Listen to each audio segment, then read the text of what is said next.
On this episode of Fast Friday, I wanted to dive into what I think is the most crucial skill in being either a photographer or doing video work, and that is the skill of trust. All right, action.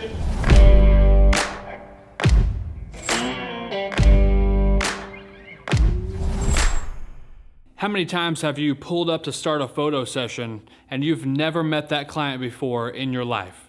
They've never seen you, they've never got to experience you, your energy and all the things. And then you're asking them to be comfortable and their most vulnerable and give you nice smiles that are natural feeling when they are not comfortable with you at all. Being able to make people feel comfortable and trust you is the greatest skill across the board.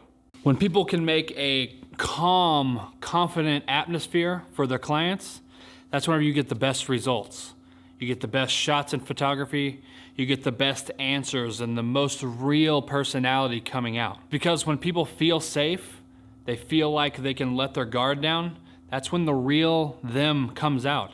That's when you get the most authenticity. And they trust you and your vision for what the photo shoot is, what the video project is, because you're making space and creating space for them to be them. I've had a lot of clients come up to me, especially in photography, and say that they had a bad experience with another photographer, or they never really felt comfortable, or they don't like their picture taken. That's the most common thing we hear as photographers. Clients saying they don't like their picture taken. What that really means to me is that they've never had a great experience from a great photographer taking their photos and making them feel comfortable. If you can convert that person from someone who's had a bad experience with someone else into someone who has a good experience with you, then you've more than likely just won that person over as a client for good. Who would have thought that the most underrated skill as a creative is just being a good human? You can have all the best gear in the world. I know we love to talk about the gear, and I love gear just as much as the next person.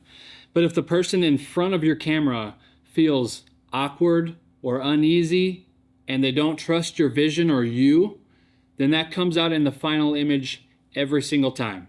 So if you're a creative, just remember that you're not just there to capture a moment. You're there to create an environment where that moment can happen. And that moment can't happen if your client is anxious or scared or untrusting. So if you can do that genuinely, it shows up in the final product. That's what makes real lifelong customers. So remember, you're not just a photographer. You're not just a filmmaker. You're a calming presence in a stressful moment. And that's worth more than any amount of gear that you have.